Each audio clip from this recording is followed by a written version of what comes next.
Случајот софтвери за кој поранишниот генерален секретар на владата Драги Рашковски беше осуден на 8 години затвор, се враќа на повторно судење во Кривичниот суд, соопшти денеска апелација. Одлуката била донесена на нејавна седница на 11 јули, а се должи пред се на измените на Кривичниот законник.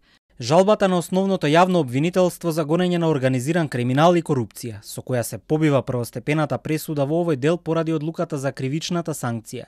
Судот ја оценил како безпредметна во оваа фаза на постапката. За делото злоупотреба на службена положба Рашковски беше осуден на 7 години затвор, а за делото перење пари 1 година и 6 месеци. Случајот се однесуваше на набавката на 2 софтвери и исплата на хонорари. Првиот софтвер беше за сообраќајни прекршоци и биометриска идентификација, кој никој не го користел, а генералниот секретар со кој управуваше Рашковски ги набавил иако немал надлежност за тоа. Дополнително тендерите или биле наместени или немало тендер, а била фаворизирана фирмата Инвока Груп.